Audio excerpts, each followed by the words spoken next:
السلام علیکم، میں ہوں محمد جنید۔ شاہزیب خانزادہ کی غیر موجودگی میں اس پروگرام کی میزبانی میں کر رہا ہوں۔ رواں سال مئی میں 4 دن جاری رہنے والی پاک بھارت جنگ کو اب 7 مہینے ہو گئے ہیں، مگر بھارت کی شرمندگی کا سلسلہ رک نہیں رہا ہے۔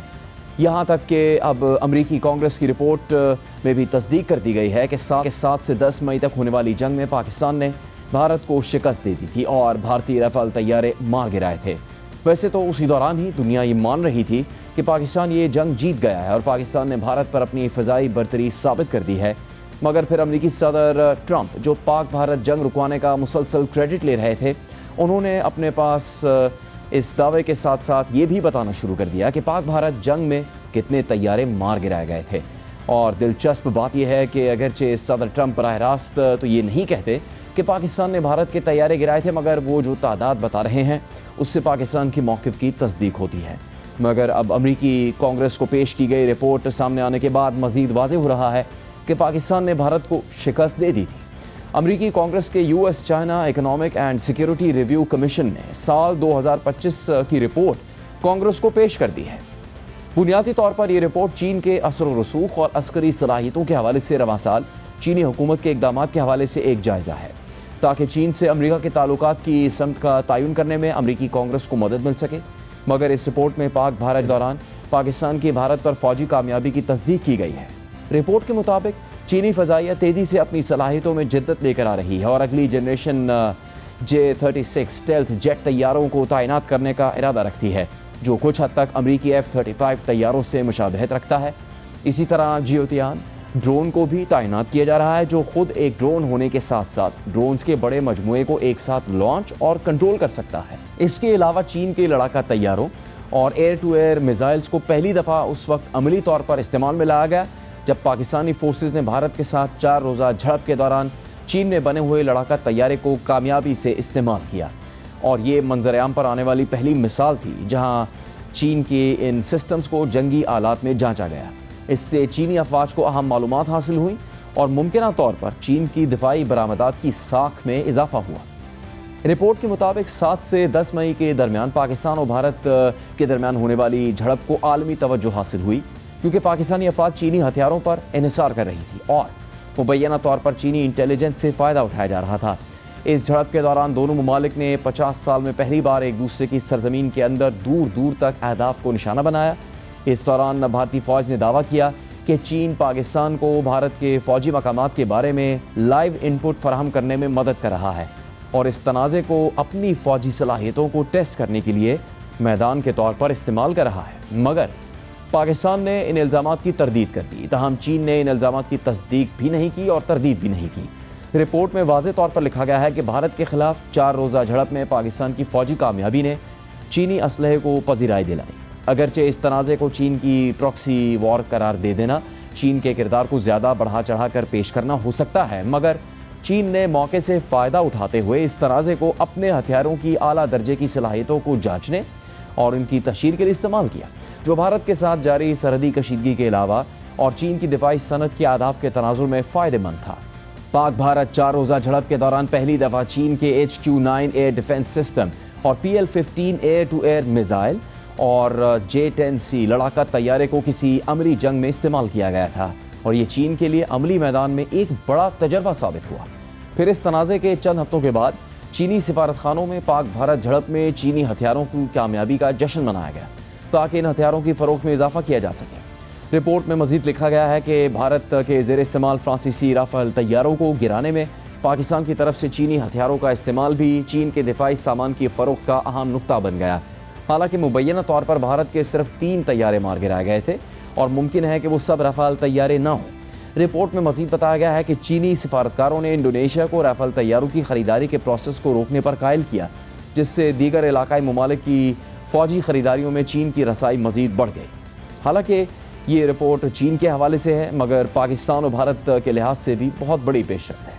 امریکی کانگریس کی اس رپورٹ میں تسلیم کیا گیا ہے کہ مئی کی جنگ میں پاکستان کو بھارت پر کامیابی ملی تھی، حالانکہ بھارت میں مودی حکومت مسلسل کوشش میں لگی ہوئی ہے کہ آپریشن سندور کو اپنے عوام کے ساتھ ساتھ دنیا میں بھی اپنی کامیابی کے طور پر پیش کرے، مگر اس کے برعکس آپریشن سندور کے بعد نہ صرف خطے میں بھارتی غلبے کا خواب بری طرح متاثر ہوا، نہ صرف دنیا پاکستان کی عسکری صلاحیتوں کا اعتراف کر رہی ہے بلکہ بھارت کے اندر بھی مودی حکومت کے بیانیے کو تسلیم نہیں کیا جا رہا۔ حال ہی میں بھارت کے معروف دفاعی تجزیہ کار پراوین ساہنی سے جب یہ سوال ہوا کہ پاک بھارت جنگ میں کون جیتا تو انہوں نے ایئر ٹو ایئر انگیجمنٹ میں پاکستان کی برتری کا اعتراف کرتے ہوئے جواب دیا کہ جنگ جیتنے والے کا فیصلہ تو دنیا نے کر لیا ہے۔ آپریشن سندور کے بعد پاکستان کی ملٹری پروفائل بڑھ گئی ہے۔ پاکستان اور سعودی عرب کا دفاعی معاہدہ ہوا ہے۔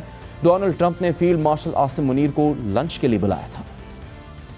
کون جیتا بھارت اور پاکستان کے بیچ یہ جو چھوٹی موٹی جنگ ہوئی؟ دیکھیے وہ تو دنیا نے فیصلہ کیا ہے۔ پاکستان کی ملٹری پروفائل بڑھ گئی ہے، پاکستان کی جیو پولیٹیکل پروفائل بڑھ گئی ہے۔ اگر یہ آپریشن سندور نہیں ہوتا تو پاکستان اور سعودی عربیہ کا ڈیفنس ایگریمنٹ نہیں ہوتا، اور یہ نہیں ہوتا تو وہ ڈونلڈ ٹرمپ جو فیلڈ مارشل عاصم منیر ہے ان کو لنچ کے لیے نہیں بلاتے۔ دنیا نے یہ طے کیا ہے کہ پاکستان نے اس میں اچھا کام کیا ہے۔ سب سے امپورٹنٹ بات کیا ہوتی ہے وہ ایئر وار ہوتی ہے، اور وہ اس لیے ہوتی ہے کہ ہندوستان پاکستان کی جو ہے ہم دونوں نیبرز ہیں، یہاں ایئر کا رول بہت بڑا ہوگا، اور جو ایئر فورس ہوتی ہے اس کا جو مین کام ہوتا ہے وہ ہوتا ہے ایئر سپیریورٹی۔ اس کو ہم بولتے ہیں کہ ایئر ٹو ایئر انگیجمنٹ۔ تو وہ پہلی ہی 6-7 کی رات کو ہم نے دیکھا کہ air to air engagement Pakistan air force نے کری، اور اگلے دن انہوں نے انٹرنیشنل پریس کو بلا کے بریفنگ بھی دی۔ ہم تو ابھی تک اس کی بات ہی نہیں کرنا چاہتے ہیں۔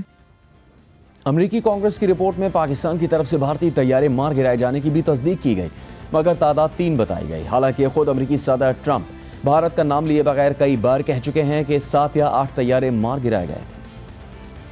Pakistan and India, you know, I was in the midst of a trade deal with both of them. And then I read on the front page of a certain newspaper, I said, I don't know, mention the newspaper because it's usually fake news, but I heard they're going to war. 7 planes were shot down. An 8th was really badly wounded, but 8 planes were shot down essentially. And جب کل سعودی ولی عہد محمد بن سلمان سے white house میں ملاقات کے دوران صدر ٹرمپ نے پھر پاک بھارت جنگ کا ذکر کر دیا۔ I've actually stopped 8 wars. I have another one to go with Putin. I'm a little surprised at Putin. It's taken longer than I thought. But we stopped India and Pakistan. I could go through the list. You know the list better than I do. I'm very proud. And I stopped one that was almost ready to start again. You know, there was one that was ready to start. And they're doing very well.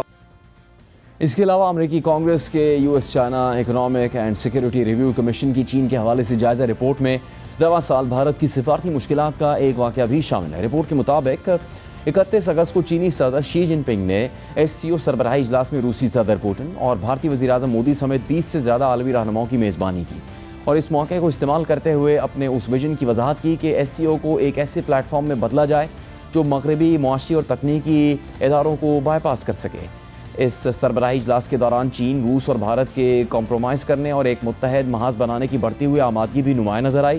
تینوں ممالک نے ایک declaration پر دستخط کیے جس میں ایران پر امریکہ اور اسرائیل کی بمباری اور ان اقدامات کی مذمت کی گئی تھی جن سے غزہ میں تباہ کن ہیومینیٹیرین صورتحال پیدا ہوئی، اور یہ پہلی بار تھا کہ بھارت نے امریکہ کی طرف سے اسرائیل کی حمایت پر تنقید کی ہو۔ رپورٹ کے مطابق SCO ڈکلیریشن میں پہلگام حملے کی بھی مذمت کی گئی جس کا تعلق بھارت پاکستان سے جوڑتا ہے، اور یہ بھارت کے لیے علامتی طور پر ایک اہم اقدام تھا کیونکہ جون میں ہونے والے SCO اجلاس کے اعلامیے میں ان حملوں کا ذکر نکال دیا گیا تھا، اس لیے بھارت نے اعلامیے پر دستخط کرنے سے انکار کر دیا تھا۔ مگر واضح رہے کہ SCO سربراہی اجلاس کے اعلامیے میں صرف پہلگام حملے ہی کی مذمت نہیں کی گئی تھی بلکہ پاکستان میں جعفر ایکسپریس کی ہائی جیکنگ اور خوددار حملے کی بھی مذمت کی گئی تھی، اور پاکستان بلوچستان میں دہشت گردوں اور دہشت گردی کے واقعات کی سرپرستی کا الزام بھارت پر لگاتا ہے۔ دوسری جانب پاکستان اور افغانستان کے تعلقات بھی کشیدگی کا شکار ہیں۔ 1 مہینے سے زیادہ عرصے سے دونوں ممالک کی تجارت بند ہے۔ دوحہ اور استنبول میں قطر اور ترکی کی ثالثی میں مذاکرات کے 3 راؤنڈز ناکام ہو چکے ہیں کیونکہ افغان طالبان TTP سمیت افغان سرزمین سے پاکستان میں کارروائیاں کرنے والے دیگر دہشت گردوں کے خلاف کارروائی کرنے کی تحریری ضمانت دینے کے لیے اب تک راضی نہیں ہو رہے۔ اہم بات یہ بھی ہے کہ افغان وزیر خارجہ امیر متقی کے دورے کے بعد آج افغان وزیر تجارت نور الدین عزیزی بھارت پہنچ گئے ہیں، اور افغان میڈیا کے مطابق افغان وزیر تجارت کی بھارتی حکام سے چابہار پورٹ کے مؤثر استعمال سمیت دیگر معاشی امور پر بات چیت متوقع ہے۔ واضح رہے کہ حالیہ دنوں میں افغانستان کے نائب وزیر اعظم عبدالغنی برادر نے اپنے تاجروں سے کہا تھا کہ وہ پاکستان کے متبادل تجارتی راستے تلاش کریں، ساتھ ہی افغان حکام متبادل تجارتی راستوں کے آپشنز پر غور بھی کر رہے ہیں جن میں سے ایک آپشن چابہار کے راستے افغانستان کی تجارت بڑھانا ہے۔ اہم بات یہ ہے کہ ترکی اور قطر کے ساتھ ساتھ حالیہ دنوں میں ایران بھی پاک افغان کشیدگی کم کرنے کے لیے متحرک ہوا ہے۔ ایرانی وزیر خارجہ عباس عراقچی دونوں ممالک کے وزرائے خارجہ سے ٹیلی فونک گفتگو کے دوران ثالثی کی پیشکش کر چکے ہیں، جبکہ ایرانی وزیر خارجہ نے روسی وزیر خارجہ سے بھی اس حوالے سے ٹیلی فونک گفتگو کی تھی اور روس کی جانب سے بھی ثالثی کا بیان آیا ہے۔ اور اب روسی خبر رساں ادارے سے بات کرتے ہوئے ایران کے نائب وزیر خارجہ سعید خطیب زادے نے کہا ہے کہ ایران دسمبر کے وسط میں پاکستان اور افغانستان کے درمیان کشیدگی کم کرنے کے لیے ایک میٹنگ کی میزبانی کرے گا۔ اس میٹنگ میں روس اور چین کی شرکت بھی متوقع ہے۔ امریکی کانگریس میں سامنے آنے والی یہ رپورٹ اور اس میں چین، بھارت اور پاکستان سے متعلق اہم معلومات کے حوالے سے ہی ہم بات کریں گے۔ ہمارے ساتھ موجود ہیں اس وقت اعزاز سید جو دفتر خارجہ کو کور کرتے ہیں، ساتھ ہی اعزاز سید پاک بھارت جنگ اور پاک افغان مذاکرات پر بھی قریب سے رپورٹنگ کرتے رہے ہیں۔ اعزاز، شکریہ آپ کے وقت کا۔ پاکستان جو اپنا موقف سامنے رکھتا رہا ہے اس کو دنیا میں کئی فورمز پر تسلیم کیا گیا، سب سے بڑھ کر تو امریکی انتظامیہ کی جانب سے، امریکی صدر ڈونلڈ ٹرمپ کی جانب سے تسلیم کیا گیا پاکستان کی برتری کو، اور بھارتی طیارے گرائے جانے سے متعلق حقیقت وہ بیان کرتے رہے ہیں۔ اب یہ کانگریس میں رپورٹ پیش کیے جانا، اس میں چین، پاکستان اور پھر بھارت اور پاکستان کے تنازع کا ذکر کرنا اور اس میں اس طرح کے حقائق بھی بیان کرنا، جس سے مزید یہ واضح ہو رہا ہے کہ کس طرح پاکستان نے بھارت پر کامیابی حاصل کی تھی اس برس ہونے والی جنگ میں۔ کیا یہ ایک مزید ہم کہہ سکتے ہیں کہ مہر ثبت ہے، مزید تصدیق ہوتی ہے پاکستان کی دفاعی برتری کی، پاکستان کی خطے میں ایک مضبوط ملک کی حیثیت سے جو پوزیشن ہے اس کو مستحکم کرتا ہے اس رپورٹ میں تمام حقائق کا سامنے آنا؟ جنید بھائی بہت شکریہ۔ جنید بھائی، یہ 705 صفحات کی رپورٹ ہے۔ ریوا پرائس اس کمیشن کی سربراہ ہیں جنہوں نے یہ رپورٹ لکھی ہے اپنے دیگر ساتھیوں کے ہمراہ، اور اس رپورٹ کا جو بنیادی مقصد ہے وہ چائنا کی پوری دنیا کے اوپر اور بالخصوص اس خطے کے اوپر جو بڑھتا ہوا چائنا کا انفلوئنس ہے اور ان کی جو ملٹری مائٹ ہے اس کو ریویو کرنا ہے، اور ان کی اکنامک مائٹ ہے اس کو ریویو کرنا ہے۔ بیسک مقصد یہ ہے کہ وہ چائنا کو جائزہ لے رہے ہیں کہ چائنا کتنا زیادہ انفلوئنس لے رہا ہے، لیکن انہوں نے اس رپورٹ میں خصوصی طور پر جو چائنا کی ملٹری کا ذکر کرتے ہوئے جو پاکستان اور بھارت کے درمیان مئی کے مہینے میں جو ایک سٹینڈ آف ہوا تھا، ایک جنگ ہوئی تھی، اس کا ذکر کیا، اور اس رپورٹ میں کہا گیا کہ پاکستان نے جو چائنا ہے اس کی ٹیکنالوجی کو استعمال کیا۔ اس رپورٹ میں انہوں نے کہا ہے کہ اس جو جنگ تھی اس میں پاکستان نے جو فرانسیسی ساخت کے رافیل طیارے ہیں وہ مار گرائے ہیں، اور اس بات کو اس رپورٹ میں تسلیم کیا گیا ہے کہ پاکستان نے ایک برتری حاصل کی ہے۔ ساتھ ہی ساتھ اس رپورٹ میں جو اہم ترین چیزیں ہیں، میں موٹی موٹی باتیں بتا رہا ہوں، کہ اس میں PL-15 جو ایئر ٹو ایئر میزائل ہے اس کا خصوصی طور پہ ذکر کیا گیا ہے، جو کہ کہا گیا ہے کہ چائنیز ساخت ہے۔ ساتھ ہی HQ-8 ڈیفنس سسٹم اس کا ذکر کیا گیا ہے، اور یہ بھی کہا گیا ہے کہ یہ بھی چائنیز ساخت ہے۔ اور پھر خصوصی طور پہ ذکر کیا گیا ہے سال 2019 سے لے کر 2023 کے دوران جو پاکستان کا ڈیفنس پرچیز ہے اس کا ریویو کیا گیا، اور کہا گیا ہے کہ اس دوران پاکستان نے آلموسٹ 82% جو ڈیفنس پرچیزز کی ہیں وہ چائنا سے کی ہے ٹیکنالوجی کے اعتبار سے۔ تو جو بھارت کا بیچ میں ذکر کیا گیا ہے وہ اس اعتبار سے کیا گیا ہے کہ چائنا نے بڑی سمجھداری کے ساتھ انہوں نے، امریکہ نے تو اسے نیگیٹو انداز میں لکھا ہے، انہوں نے کہا کہ چائنا نے اس جنگ میں گین کیا ہے، اور گین کیسے کیا ہے؟ انہوں نے کہا کہ پاکستان نے جو طیارے مار گرائے ہیں، پاکستان کی طرف سے جو کارروائی ہوئی ہے اس کا فائدہ چائنا کو ہوا ہے، اور عالمی سطح پہ جو چائنیز ٹیکنالوجی ہے اس کو ایک بوسٹ ملا ہے۔ تو تفصیل سے ذکر کیا گیا ہے اور بتایا گیا ہے کہ پاکستان نے جو کامیابی حاصل کی ہے یہ ایک اہم کامیابی ہے، اور پاکستان نے ثبوت دیا ہے کہ اس کی کیپیسٹی ہے، لیکن ساتھ ہی ساتھ یہ کہا گیا ہے کہ اصل بات یہ ہے کہ پاکستان کے پاس جو ایکوپمنٹ تھا یا جو ٹیکنالوجی تھی وہ چائنیز